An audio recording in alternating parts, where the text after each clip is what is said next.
Hello and welcome to our YouTube channel guys. General English में हमने इस series start की हुई है for your post of JKP constable, junior assistant high court, SKUAST के जो आपका अपकमिंग एग्ज़ाम होगा असिस्टेंट कम टाइपिस्ट का, एज वेल एज जितने भी जेके एसएसबी के अपकमिंग एग्ज़ाम्स हैं, as well as for all SSC exams. तो आज का लेक्चर जो है that will base on a mock test that will consist of 20 marks only. यहाँ पे स्पेलिंग मिस्टेक हुआ है, तो 20 जो है 20 मार्क्स पे बेस होगा ये मॉक टेस्ट। इस मॉक टेस्ट में जितने भी आपके जनरल इंग्लिश सिलेबस में टॉपिक्स हैं उन सभी को हम कवर करेंगे with the help of these 20 questions. जितने भी एस्पिरेंट्स हमारे साथ पहली बार जुड़े इस वीडियो के ज़रिए, प्लीज़ इस वीडियो को ज़्यादा से ज़्यादा शेयर कीजिए और हमारे चैनल को सब्सक्राइब ज़रूर कीजिए। इसके अलावा अगर आपको इस मॉक का पीडीएफ चाहिए तो आप हमारी टेलीग्राम चैनल जो है वो ज्वाइन कर सकते हैं, वहाँ पे आपको इस मॉक का पीडीएफ मिलेगा। तो बिना टाइम वेस्ट किए करते हैं start from the very question number 1। तो क्वेश्चन नंबर 1 जो है that is based on your article part of your syllabus. तो क्वेश्चन है they wanted to hear dash end of the story. इस क्वेश्चन का आप हमें आंसर बताएंगे। Option are a an the no article. They wanted to hear आएगा, an आएगा, the आएगा, ठीक है, या नो आर्टिकल।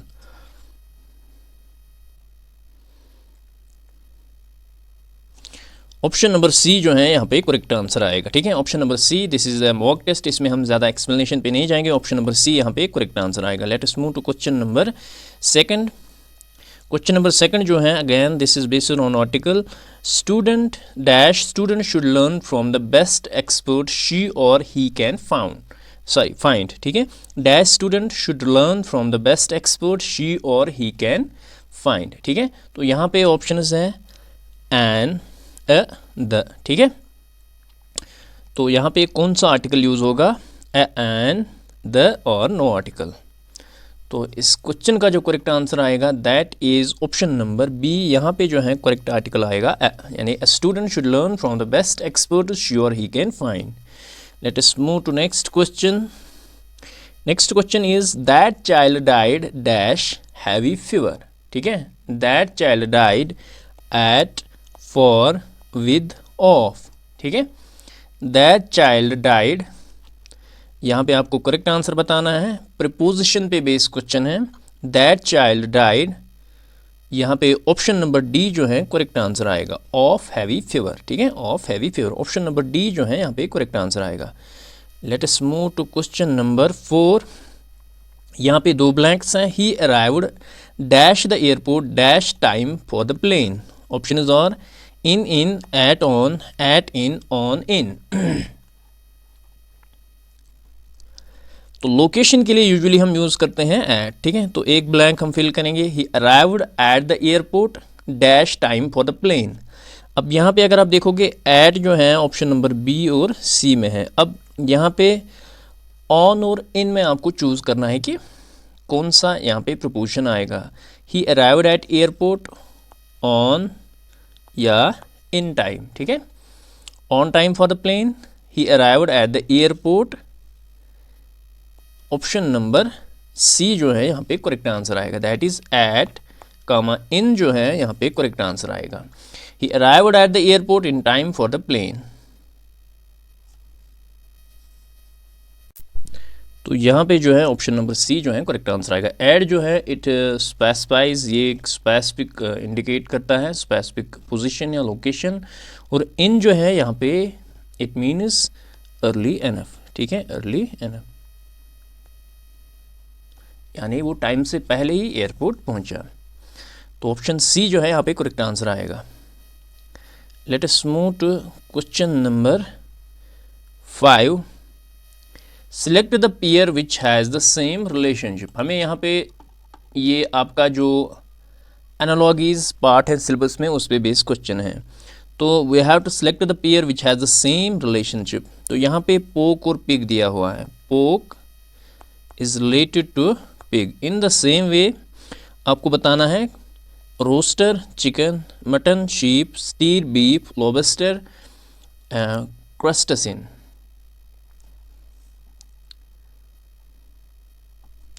तो इस क्वेश्चन का जो करेक्ट आंसर आएगा that is option number B, ठीक है। तो पिग का जो गोश्त होता है उसको बोलते हैं पोक, एंड शीप का जो गोश्त होता है उसको बोलते हैं मटन, ठीक है, उसको बोलते हैं mutton. So option number B जो है यहाँ पे करेक्ट आंसर आएगा। Next question is identify the tense used in the following sentences, sentence. तो हमें यहाँ पे इस सेंटेंस का टेंस आइडेंटिफाई करना है। I have been working on the problem, ठीक है। Option are present continuous, present perfect continuous, past perfect, option D is past continuous. तो आप याद रखोगे हैज़, हैव, ठीक है।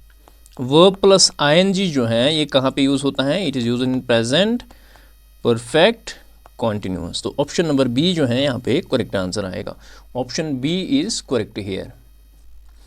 Late us move to the next question, question number 7।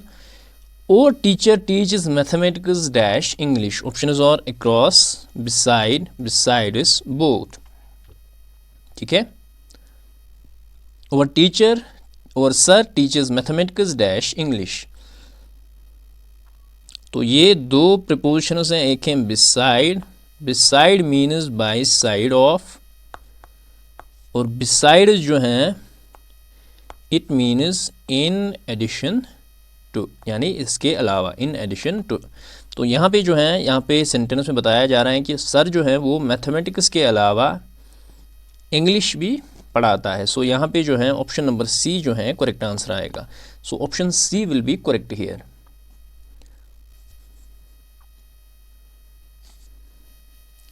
Next question पे हम मूव करेंगे।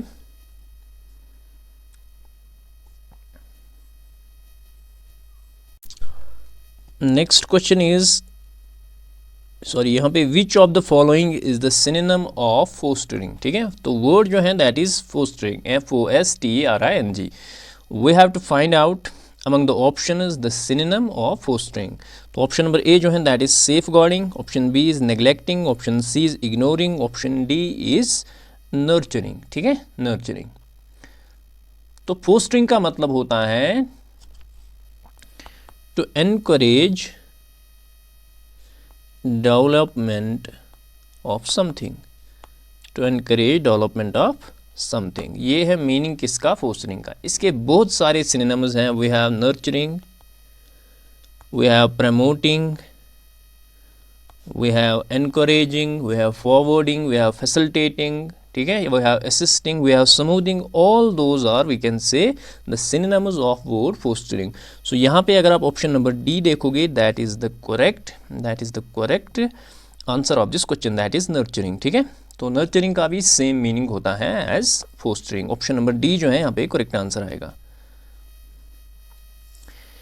नेक्स्ट क्वेश्चन जो है that is we have to choose the synonym of word propel, ठीक है।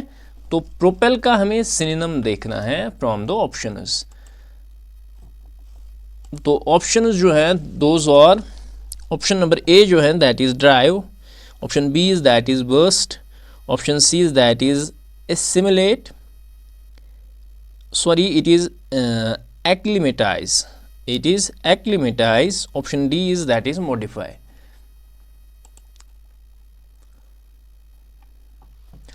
तो अगर हम प्रोपेल देखेंगे, प्रोपेल का मीनिंग देखेंगे, it simply means drive, push या थ्रस्ट, ठीक है। तो these are the meanings of we can say propel, ठीक है, प्रोपेल। तो यहाँ पे अगर आप देखोगे ऑप्शन नंबर ए जो है that is the correct synonym of word propel, ठीक है। Propel it means to push और ड्राइव समथिंग, ठीक है, यूजुअली फॉरवर्ड या ऑनवर्ड, फॉरवर्ड या ऑनवर्ड, किसी चीज़ को पुश करना या ड्राइव करना फॉरवर्ड, दैट इज प्रोपेल, ठीक है। तो यहाँ पे ऑप्शन नंबर ए जो है यहाँ पे करेक्ट आंसर आएगा। Let us move to the next question. Next question जो है that is based on idiom and phrases। यहाँ पे underline phrase दी हुई है, I met him after a long time but he gave me the cold shoulder। यहाँ पे idiom है cold shoulder, SHOULDER। हमें बताना है इसका मीनिंग, ठीक है। Options are scolded me, abused me, ignored me, insulted me, ठीक है। तो I met him after a long time but he gave me the cold shoulder, ठीक है। तो कोल्ड शोल्डर का मीनिंग होता है इग्नोर करना, ठीक है। ऑप्शन नंबर सी जो है that is correct here, option number C will be correct here. Let us move to the next question. Next question जो है that is in the armed forces it is considered a great privilege to die in harness. तो यहाँ पे phrase दी हुई है die in harness, die in harness. तो die in harness का हमें बताना है मीनिंग। तो यहाँ पे option are die on a horse back, die in the battle field, die while still working, option D is die with honour, die with honour. तो in the armed force it is considered a great privilege to die in harness. Die in harness का मतलब होता है die while still working. Option number C जो है यहाँ पे correct answer आएगा। तो option C will be correct here. Let us move to the next question. Next question जो है that is don't trust a man who blows his own trumpet, ठीक है। ब्लोज हिज ओन ट्रम्पेट, इसका हमें आपको meaning बताना है। Option are flatters, option B is praises others, option C is admonishes others, option D is praises himself, ठीक है, praises himself. तो यहाँ पे सेंटेंस दिया हुआ है don't trust a man who blows his own trumpet. तो ट्रम्पेट इसका मतलब होता है जो अपनी तारीफ़ें खुद करता है, हमें चाहिए कि हम उस बंदे पे भरोसा ना करें, ठीक है। ऑप्शन डी जो है यहाँ पे करेक्ट आंसर आएगा। Next question, he will give me money when I go to America. यहाँ पे जो है we have to recognise the underline part of, हमें क्लॉज को जो है आइडेंटिफाई यहाँ पे करना है। The underline part here is when I go to America. तो options are adjective clause, adverb clause, noun clause, none of the above. He will give me money when I go to America, ठीक है। तो यहाँ पे when I go to America जो है यहाँ पे अगर हम देखेंगे टाइम की बात हो रही है, so it is option number B that is adverb clause of time, adverb clause of time. तो टाइम की बात हो रही है, जब वो मुझे पैसा देगा तब मैं अमेरिका जाऊंगा। तो it is the adverb clause of time. यहाँ पे ऑप्शन नंबर बी जो है that is correct here. Let us move to next question. Children who love chocolates are common, ठीक है। Children who love chocolates are common. Option are noun clause, adverb clause, adjective clause, conditional clause, ठीक है। Who love chocolates, who जो है यहाँ पे refer कर रहा है किसकी तरफ, नाउन की तरफ। So it is an adjective clause. Adjective clause जो है यहाँ पे करेक्ट आंसर आएगा। ऑप्शन नंबर सी जो है यहाँ पे करेक्ट आंसर आएगा। Let us move to next question. Question number 15 जो है that is he cuts the cake dash a knife. Option are with, by, in, none of the above. तो यहाँ पे थोड़ा स्पेलिंग मिस्टेक था, तो यहाँ पे आप द लिखोगे he cuts the cake dash a knife, ठीक है। तो ऑप्शन आपको देखने हैं with, by, in, none of the above. तो यहाँ पे जो करेक्ट ऑप्शन आएगा that is option number A जो है करेक्ट आंसर आएगा, दैट इज विद। विद जो है यूजुअली हम यूज़ करते हैं इक्विपमेंट के साथ। तो यहाँ पे नाइफ़ की बात हो रही है तो केक को काटा जाएगा with the help of knife. तो यहाँ पे इंस्ट्रूमेंट यूज़ किया जा रहा है, सो विद यूज़ होगा यहाँ पे option number A. Let us move to next question. Which of these means to omit, ठीक है। हमें बताना है कि इनमें से कौन सा जो है जिसका मीनिंग है ओमिट, ठीक है। ऑप्शन और एक्सेप्ट, एक्सेप्ट, एक्सेप्ट, एक्सेप्ट, ठीक है। तो अगर आप देखेंगे these are two words, except and expect, ठीक है, एक्स या एक्सेप्ट। तो यहाँ पे हमें बताना है कि which of these means to omit, ठीक है। तो these are two words we have except and except, ठीक है। तो ACCEPT इसका मतलब होता है टू रिसीव समथिंग विलिंगली, ठीक है। समथिंग विलिंगली, किसी चीज़ को रिसीव करना विलिंगली, या approve of something that is except करना। दूसरा होता है EXCEPT, ठीक है। इसका मतलब होता है टू एक्सक्लूड, टू एक्सक्लूड। तो यहाँ पे ओमिट जो है, ओमिट का मीनिंग भी होता है लीव आउट करना या स्किप करना या एक्सक्लूड करना। सो यहाँ पे ऑप्शन नंबर बी जो है यहाँ पे करेक्ट आंसर आएगा। Option B will be correct here. Let us move to next question. तो नेक्स्ट क्वेश्चन जो है दैट इज वी हैव यहाँ पे हमें फिल ब्लैंक करनी है। Your perfume has a wonderful, option A is scent, यहाँ पे डबल हुआ है, यहाँ पे आप SENT करोगे, सेंट, ठीक है। तो option B is Saint, option B is Saint, option C is also scent, option D is none of the above, ठीक है।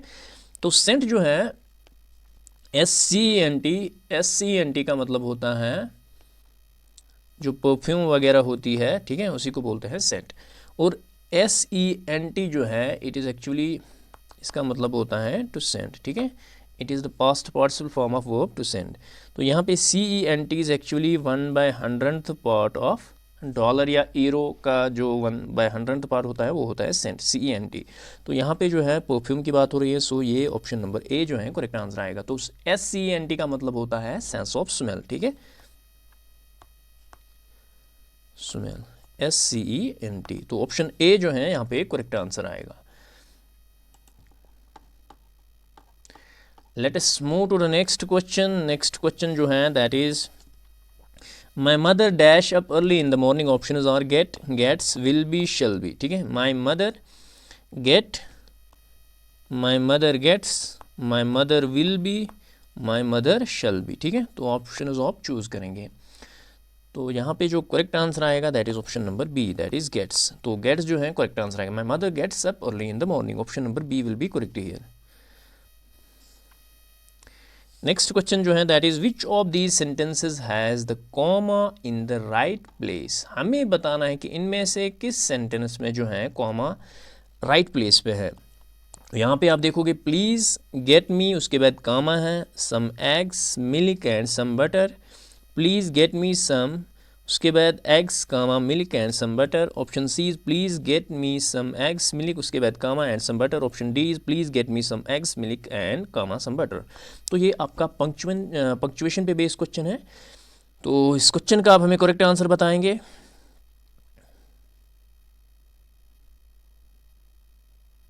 इस क्वेश्चन का आंसर आप हमें कमेंट सेक्शन में ज़रूर बताएगा, ठीक है। तो कमेंट सेक्शन में आप हमें इस क्वेश्चन का, क्वेश्चन नंबर 19 का आंसर बताएंगे कि इनमें से कौन सा सेंटेंस जो है करेक्टली पंक्चुएटेड है, ठीक है। चारों ऑप्शन आप पढ़ के आप हमें बताएंगे कि कौन सा सेंटेंस इसमें से करेक्टली पंक्चुएटेड है।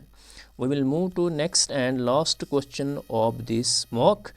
ही is not familiar dash this locality. Option are two, from, about, with, ठीक है। तो ऑप्शंस आप चूज करेंगे। He is not familiar to this locality, from this locality, about this locality, with this locality, ठीक है। तो इस क्वेश्चन का करेक्ट आंसर जो आएगा that is option number D, that is with. So option D will be correct here. Preposition पे based question है। तो these were the 20 questions based on your general English part of your syllabus. I hope कि आपको हमारा content पसंद आया होगा। और जितने भी एस्पिरेंट्स जिन्होंने इस मॉक को अटेम्प्ट किया from the very beginning till and, वो हमें कमेंट सेक्शन में ज़रूर बताइए कि आपका स्कोर जो है आउट ऑफ 20 जो है वो कितना रहा, ठीक है। तो इससे जो है आपको एक एनकरेजमेंट मिलेगी। If you have score more than 15+ then you are having a good preparation. और अगर आपका स्कोर जो है 15 से लो है तो you need to revise more and practice more and more. आपको जो है इंग्लिश में जो है और प्रैक्टिस करने की ज़रूरत है, ठीक है। तो this was all about for today's lecture. मिलते हैं नेक्स्ट वीडियो में। Till then take care, bye bye.